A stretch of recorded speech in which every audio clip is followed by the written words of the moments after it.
कुछ कहानियाँ होती है ना जिसे देखने के बाद हम सोचते हैं कि क्या आज भी ये सब संभव है। तो बेसिकली आज मैं जो तुम्हें मूवी की स्टोरी सुनाने वाली हूँ, उसका कॉन्सेप्ट है एजुकेशन।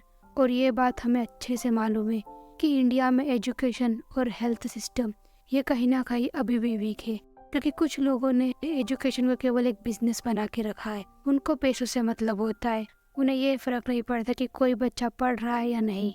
और इस मूवी में ये टॉपिक बड़े ही इंटरेस्टिंग तरीके से दिखाया गया है, और इसीलिए ये वीडियो थोड़ी लंबी भी हो सकती है, पर मुझे उम्मीद है तुम इस वीडियो को एंड तक देखोगे, क्योंकि कहीं ना कहीं मुझे लगता है तुम्हें इससे कुछ सीखने को मिलेगा। तो आओ वीडियो शुरू करते हैं।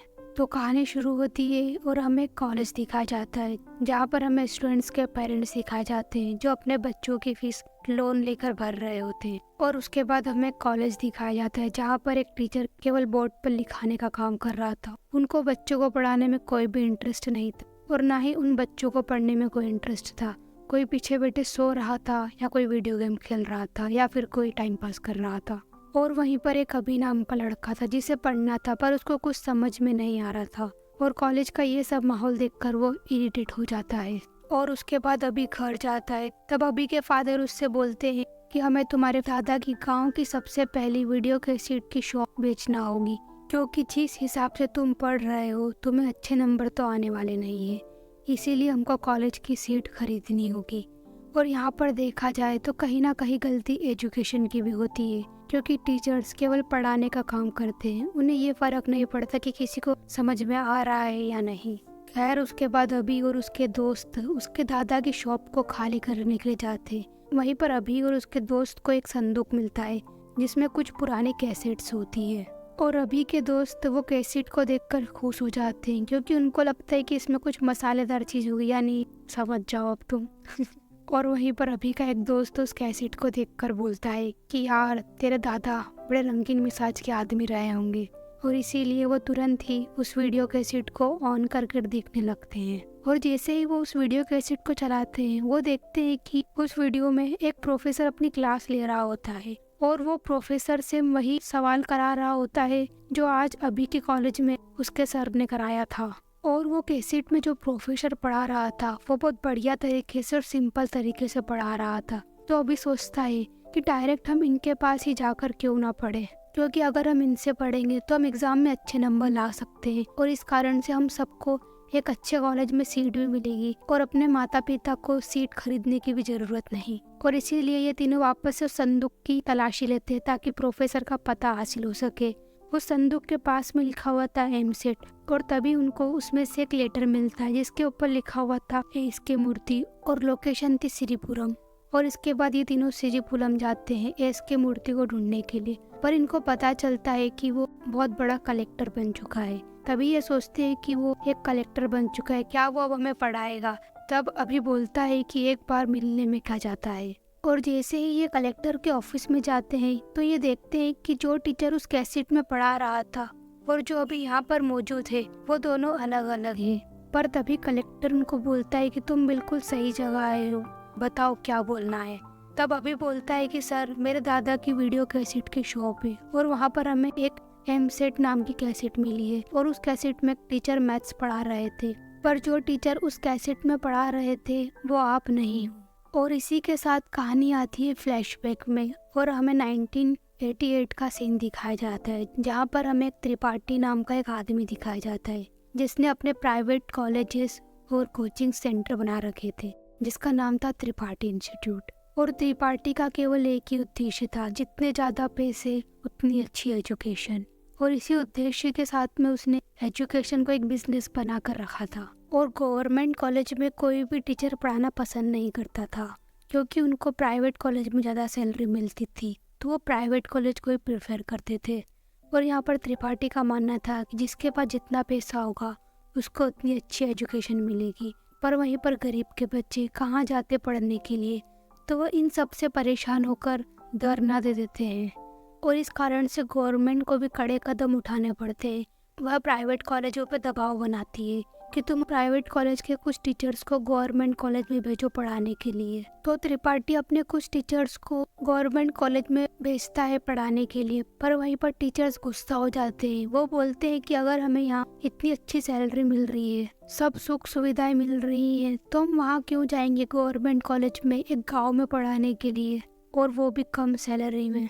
तब त्रिपाठी बोलता है कि आप जैसे बेस्ट टीचर को वहाँ जाने की कोई ज़रूरत नहीं है, हम गवर्नमेंट कॉलेज में न्यू टीचर्स यानी जूनियर्स टीचर को भेजेंगे पढ़ाने के लिए। और इसके बाद एंट्री होती है मूवी के लीड एक्टर धनुष यानी बालू सर की। और बालू सर जिस कॉलेज के बच्चों को पढ़ाते थे, उन बच्चों ने कुछ आवारा लड़कों से क्रिकेट की शर्त लगाई थी, और बालू सर के बच्चे हार जाते हैं, और हार के बदले उनको 1000 रुपए देना थे, पर उनके पास पैसे नहीं होते। और बालू सर को इस बारे में पता चलता है तो तुरंत वहाँ जाते हैं। और बालू सर ये नहीं चाहते थे कि उनके स्टूडेंट दूसरे लड़कों से लड़ाई करे, तो वह सबसे पहले उनको समझाते हैं। पर जब उनको पता चलता है कि उनके आने से पहले उन लड़कों ने उनके कॉलेज के बच्चों के साथ मारपीट की है, तो ये सब सहन नहीं कर पाते, और इसी के साथ बालू सर और उन लड़कों के बीच में फाइट होती है, और बालू सर उन लड़कों की अच्छे से धुलाई कर देते हैं। और इसके बाद सीन शिफ्ट होता है त्रिपाठी इंस्टीट्यूट की तरफ, जहाँ पर त्रिपाठी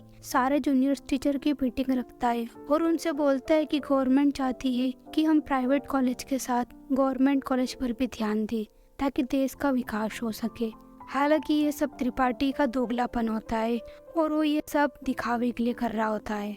और त्रिपाठी कहता है कि अगर आपने उन सभी बच्चों को अच्छे से पढ़ाया और उनके एग्जाम में अच्छे मार्क्स आए, तो आप सभी को जल्द ही जूनियर टीचर से एक सीनियर टीचर बना दिया जाएगा। दरअसल त्रिपाठी को ये अच्छे से मालूम था कि गवर्नमेंट कॉलेज के बच्चे का कोई पढ़ाई में मन नहीं लगता। उसका मानना था कि गांव के बच्चे सब नशेबाजी करते हैं और उनका एग्जाम में भी कोई इंटरेस्ट नहीं था, और अगर इन टीचर्स को वहाँ भेज भी दिया जाएगा तो कौन सी ये बच्चे पढ़ लिख कर इंडिया का नाम रोशन कर देंगे। और बालू सर भी एक जूनियर टीचर था, तो वह भी गवर्नमेंट कॉलेज जाने वाला था, पर आज उसके लिए एक बहुत बड़ा दिन था। तो वह अपने गुरु अंसारी के पास जाता है और अंसारी को ये खुशखबरी सुनाता है कि मुझे त्रिपाठी जी ने बहुत बड़ी जिम्मेदारी दी है, और यहाँ पर हाल ही में अंसारी ने एक ऊटी में जमीन खरीदी होती है।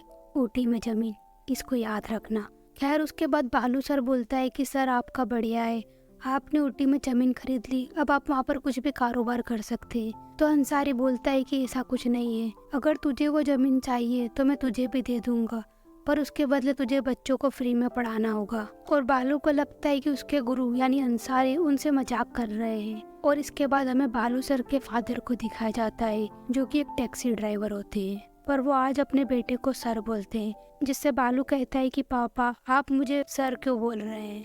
तो बालू सर के फादर बोलते हैं कि जो आज मेरे सामने बैठा है वो उन बच्चों को पढ़ाने जा रहा है जिनके पास ना तो कोई धन है, ना ही बड़ी गाड़ियाँ, और ना ही तेरा इससे कोई फायदा होगा, फिर भी तू उनको पढ़ाने जा रहा है। और उसके फादर को ये बात अच्छे से मालूम थी कि गवर्नमेंट कॉलेज में ज़्यादा सैलरी नहीं मिलती। तो वो बोलते हैं कि मेरे लिए तो तू ही सर है, क्योंकि तूने पैसों को ना देखकर तूने शिक्षा को चुना। और ये बड़ा प्राउड मोमेंट होता है बाला के फादर के लिए।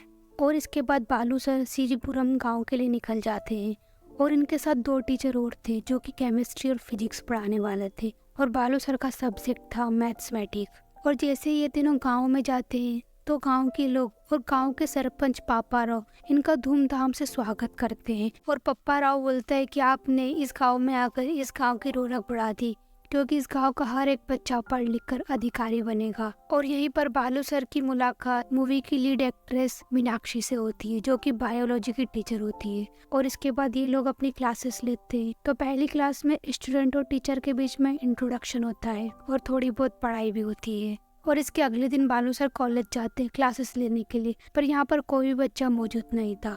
बालू सर को लगता है कि शायद थोड़ी देर से बच्चे आ जाएंगे, पर बहुत देर इंतजार करने के बाद भी कोई नहीं आया था। तो बालू सर प्रिंसिपल के पास जाते, तो प्रिंसिपल बोलता है कि जितने भी बच्चे कल आए थे वो सरपंच के कहने पर एक वक्त के खाने के लिए आए थे, और कोई भी गवर्नमेंट कॉलेज में अपने बच्चों को पढ़ाना नहीं चाहता, क्योंकि जिन लोगों के पास पैसा नहीं है वो दिन रात मजदूरी करके अपना पेट भरते हैं, और अगर वो कॉलेज आ जाए तो काम कौन करेगा, और काम नहीं करेंगे तो पैसा कैसा आएगा। और जिन लोगों के पास पैसा होता है वो अपने बच्चों को प्राइवेट कॉलेज में भेजता है। और ये सुनने के बाद बालू सर निराश हो जाता है, क्योंकि वो यहाँ पर हर बच्चों को पढ़ाने के लक्ष्य से आया था, पर यहाँ तो कोई बच्चा पढ़ना ही नहीं चाहता। तो बालू सर इन सबसे परेशान हो जाता है और उनको गुस्सा आता है। तो वह हर एक बच्चे के घर जाते हैं और उनके माता पिता से पूछना चाहते हैं कि ऐसी क्या वजह है कि तुम अपने बच्चों को पढ़ाई के लिए नहीं भेज रहे। और बालू सर यहाँ देखते हैं कि यहाँ जितने भी स्टूडेंट होते हैं वो कोई ना कोई काम करते ही रहता है। कोई बच्चा अपने माता पिता की मदद करता है तो कोई दूसरा काम करता है। बच्चों के माता पिता बालू सर से कहते हैं कि हमें कौन सा अपने बच्चों को पढ़ा लिखा कर अमेरिका भिजवाना है, हमें केवल 2 समय की रोटी इतना कमा कर अपना पेट भरना है।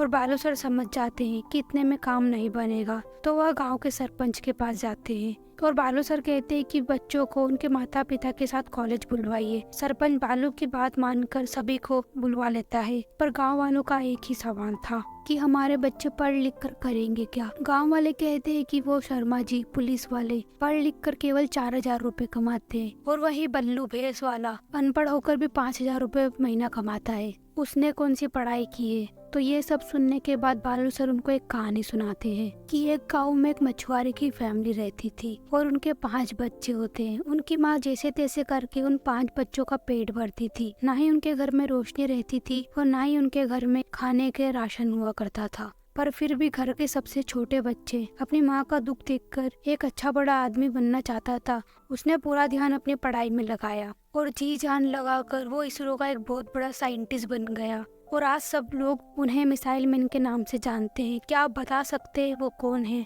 पर यहाँ पर किसी भी गांव वालों को उनका नाम नहीं पता था। तो बालू सर कहते कि वो और कोई नहीं, APJ अब्दुल कलाम थे। और APJ अब्दुल कलाम की कहानी सुनने के बाद गांव के लोगों पर इतना इम्पैक्ट पड़ता है, वो सोच लेते कि वो भी अपने बच्चों को पढ़ाएंगे। और अब सभी बच्चे रोजाना कॉलेज आने लग गए थे और वो भी चाहते थे कि वो भी पढ़ लिख कर एक अच्छा इंसान बने। और इन बच्चों ने उस बंजर कॉलेज को भी अपने हाथों से रंग कर बढ़िया बना दिया था। और एक दिन रास्ते में बालू सर एक लड़के को देखते हैं जिसकी उम्र काफी कम होती है, और इतनी कम उम्र में उसे जुआ और दारू की लत लग चुकी थी। और रीजन पता करने के बाद पता चलता है कि उसका नाम सत्तू है और उसके माता पिता काफी पहले ही चल बसे हैं और इसका इस दुनिया में कोई भी नहीं है। तो वह दिन भर की दिहाड़ी कमाकर उसे दारू में खर्चा कर देता है, जिससे बालू सर उसको पढ़ने का कहते हैं, पर उसका पढ़ाई में कोई भी इंटरेस्ट नहीं था। जिससे बालू सर कहते हैं कि मैं तुझे दिन का 20 रुपए दूंगा, साथ में ही पढ़ाई भी दूंगा और फ्री में खाना भी दूंगा, पर तू अब तो आएगा ना पढ़ाई के लिए। पर गाँव के लोग अभी भी राजी नहीं थे, क्योंकि ये लोग अभी भी छोटी जात और बड़ी जात को मानते थे। जिस कारण से बालू सर उन स्टूडेंट को समझाते हैं जो बड़ी जात और छोटी जात कर रहे थे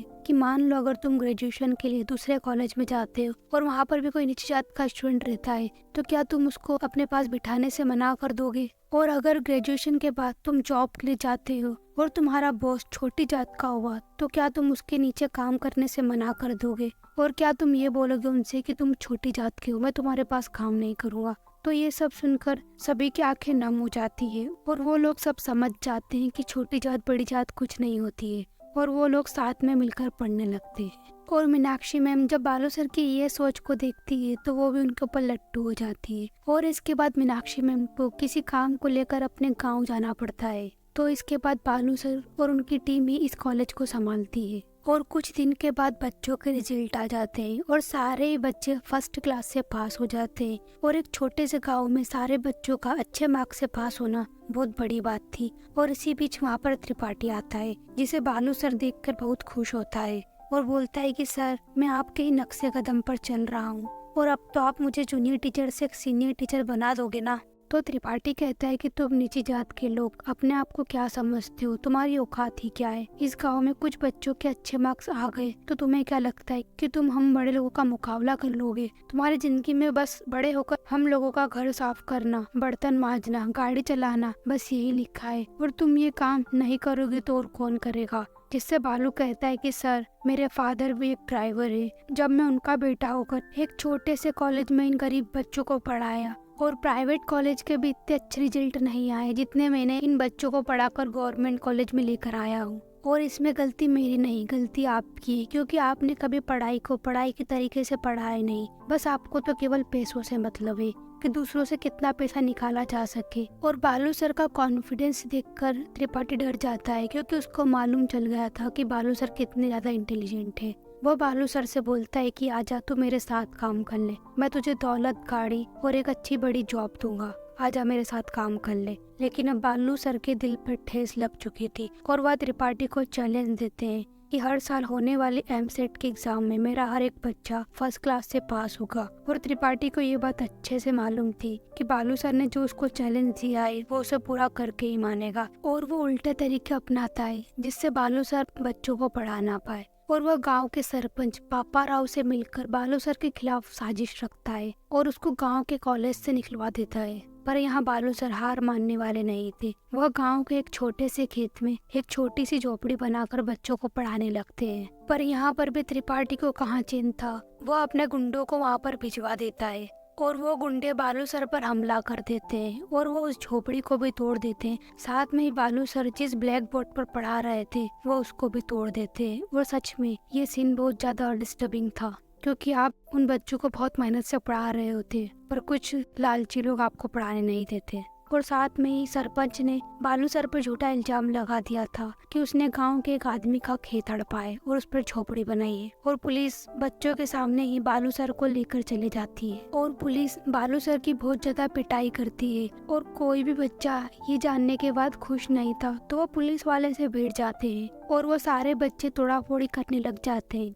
जिस कारण से पुलिस पापा राव को कॉल करती है और बताती है कि इन बच्चों के बीच में तुम्हारी बेटी भी शामिल है। तो बताइए अब हम क्या करें। तो पापा राव कहता है कि बालू को इस गांव में रखकर महान बनाने का हमारा कोई इरादा नहीं है, इससे अच्छा होगा कि हम इसे गांव निकाला दे दें। और इसके बाद बालू सर का सारा सामान बाहर फेंक दिया जाता है और बालू सर को गांव से निकालने का आदेश दे दिया जाता है। और वहीं पुलिस वालों ने बालू सर को इतनी बुरी तरीके से मारा था कि ना तो उनसे ठीक से चला जा रहा था और ना ही उनका सामान उनसे उठाया जा रहा था। और वहीं गांव की तपती जमीन इतनी गर्म थी कि चलते चलते बालू सर के पैर भी जल रहे थे। पर वहीं पर दूर खड़ा सत्तू, जो कि एक हैंडीकैप होता है, उससे ये सब देखा नहीं जा रहा था। और यहाँ पर गांव के सरपंच का आदेश था कि बालू सर की कोई भी मदद नहीं करेगा, परंतु सत्तू, जिसका कोई भी नहीं था, इसीलिए वो बालू सर की मदद करने के लिए पीछे नहीं हटता और वो हैंडपंप से पानी निकाल कर पूरी जमीन को गीली कर देता है, जिस जमीन पर बालू सर चल रहे होते हैं। और ये सीन बहुत ज्यादा इमोशनल होता है।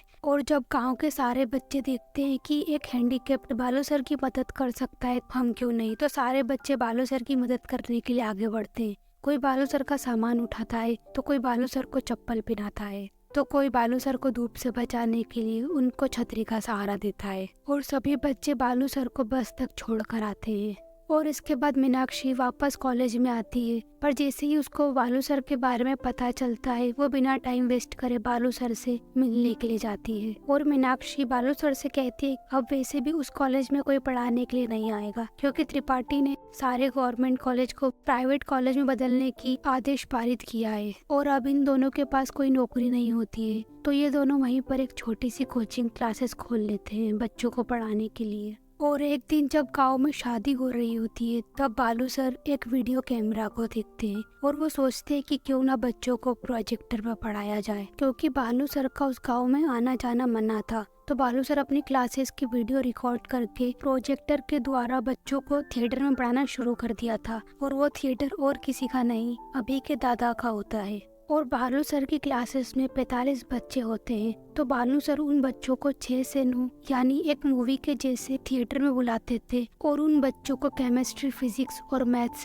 की क्लासेस देते थे। पर वीडियो देखने के बाद भी बच्चों के मन में कुछ डाउट्स होते थे, हालांकि उन डाउट्स को क्लियर कैसे किया जाए, तो यहाँ अगेन बालू सर एक आइडिया लगाते हैं। वो बच्चों से बोलते हैं कि हर संडे में भेस बदल कर आऊंगा और थिएटर के अंदर चुपके से तुम्हारे डाउट्स क्लियर करूंगा। पर एक दिन वही पुलिस वाला जिसने बालू सर को बिना वजह पीटा था, वो बालू सर को देख लेता है बच्चों को पढ़ाते हुए पर वही थिएटर का मालिक पुलिस वालों को बोलता है कि ये बात तुम किसी को मत बताना, आखिरकार बच्चे पढ़ाई ही तो कर रहे हैं। पर यहाँ पर पुलिस वाले का दिल भी पिघल जाता है। जो गलती उसने पहले की थी वह गलती वो दोबारा दोहराना नहीं चाहता था। पर फिर भी त्रिपाठी को ये बात मालूम चल जाती है कि बालू सर चुप चुप कर वीडियो कैसेट के द्वारा बच्चों को पढ़ा रहा है। तो वह दोबारा पप्पा राव को कॉल करता है और बोलता है कि तूने बालू सर को गाँव से तो निकाल दिया, पर वह गांव के बच्चों को अभी भी पढ़ा रहा है। पर यहाँ पर पप्पा राव की बेटी भी उन बच्चों के बीच में शामिल थी और उसको अब ये बात समझ में आ गई थी कि किसी भी बच्चे से शिक्षा का अधिकार नहीं छीनना चाहिए। और पप्पा राव त्रिपाठी का साथ इसलिए दे रहा था कि उसको लगता था कि त्रिपाठी उसको एक अच्छी पोजीशन पे काम दे सकता है। पर अब बात उसकी बेटी पर आ गई थी, क्योंकि उन 45 बच्चों में उसकी बेटी भी शामिल थी और इसीलिए पप्पा राव उसका साथ देने से मना कर देता है। और अगले ही दिन उन बच्चों के एमसेट के एग्जाम थे, तो त्रिपाठी उन बच्चों की बस रुकवाने के लिए गुंडों को भेज देता है। पर उस बस में बालू सर भी पहले से मौजूद थे, तो बालू सर और उन गुंडों के बीच में यहाँ तगड़ी फाइट होती है। पर बालू सर एक डंडे की मदद से सारे गुंडों को धूल चटा देते हैं, पर एक आदमी चुपके से पेट्रोल की जगह पर उस बस में रेत भर देता है, जिससे गाड़ी आगे नहीं बढ़ती। और वहीं पर उनका एग्जाम का टाइम भी नजदीक आ रहा था। पर तभी वहाँ पर कुछ किसान आते हैं जो अपनी बैलगाड़ी से आगे बढ़ रहे थे। तो बालू सर उनके पास जाता है और उनको हाथ जोड़कर बोलता है कि अगर आप इन बच्चों की मदद करेंगे तो इनका भविष्य सुधर जाएगा, जिससे वो किसान भी एग्री हो जाते हैं। और तभी सारे बच्चे बैलगाड़ी पे बैठकर अपने एमसेट का पेपर देने के लिए जाते हैं और कुछ दिन बाद फाइनल रिजल्ट भी आ जाता है और वो सारे 45 बच्चे टॉप रैंक लेकर उस गांव का नाम रोशन करते हैं। और यहाँ सभी बच्चों की टॉप रैंक लगी थी। और यहाँ मैं तुम्हें बता दूं कि फर्स्ट रैंक सत्तू यानी उसी अपाहिज लड़के की लगी थी। और यहाँ पर सत्तू का असली नाम एस.के. मूर्ति होता है और प्रेजेंट में ये वही कलेक्टर होता है जो कहानी सुना रहा होता है। और बालू सर की एमसेट कैसेट को भी यही सप्लाई किया करता था। और यहाँ मैं तुम्हें बता दूं कि कहानी यहाँ अभी खत्म नहीं हुई है। दरअसल इन 45 बच्चों की टॉप रैंक लगी थी। सारे ही मीडिया जानने के लिए उत्सुक थी कि इन 45 बच्चों ने कहाँ से पढ़ाई की है और इनको किसने पढ़ाया है। तो त्रिपाठी इन सभी बच्चों के पास जाता है और उनको लालच देता है कि मैं तुम्हें एक अच्छी एजुकेशन दूंगा, बाहर पढ़ाई के लिए भेज दूंगा और पढ़ाई का पूरा खर्चा भी मैं उठाऊंगा, साथ में ही तुम्हारे पिता का लोन भी माफ कर दूंगा, वगैरह वगैरह। पर इसके बदले बस तुम्हें इतना ही कहना है कि जहाँ से हम लोग पास हुए हैं वो जगह का नाम है त्रिपाठी इंस्टीट्यूट। और सारे ही बच्चे यहाँ पर कंफ्यूज हो जाते हैं कि वो करे तो क्या करे। और इसके बाद त्रिपाठी उनको एक कॉन्ट्रैक्ट देता है साइन करने के लिए और यहाँ पर सारे ही बच्चे उस कॉन्ट्रैक्ट को साइन कर देते हैं और वह सारे बच्चे मान जाते हैं कि हाँ, हम ये बोल देंगे कि हमने त्रिपाठी इंस्टीट्यूट से एजुकेशन ली है। दरअसल यहाँ पर सारे ही बच्चों ने कॉन्ट्रैक्ट साइन करने से पहले बालू सर से पूछा था कि वह इस कॉन्ट्रैक्ट पर साइन करे या नहीं करे। तो बालू सर उनको बोलते हैं कि तुम इस कॉन्ट्रैक्ट पर साइन कर दो, क्योंकि अगर त्रिपाठी के इस ऑफर को तुम एक्सेप्ट कर लेते हो तो तुम्हें एक अच्छी एजुकेशन मिलेगी और तुम एक अच्छी पोजीशन पर काम करोगे और यही तुम्हारी कामयाबी की पहली सीढ़ी होगी। इस ऑफर को तुम गवाओ मत, इसे अपनाओ ताकि आगे चलकर तुम अपने ही जैसे बच्चों की मदद कर सको। और आगे चलकर हमें दिखाया जाता है कि वो सारे 45 बच्चे बहुत अच्छी पोजीशन पर काम कर रहे हैं। कोई कलेक्टर बन चुका था, तो कोई डॉक्टर, तो कोई इंजीनियर। और इसके बाद बालू सर त्रिपाठी से मिलते हैं और बोलते हैं कि देखो, मैंने घर दिखाया, 0 फीस 0 एजुकेशन और तुम्हें मेरे सारे बच्चों को फ्री में एडमिशन दिलवाया है, इसका मतलब मैं जीत गया।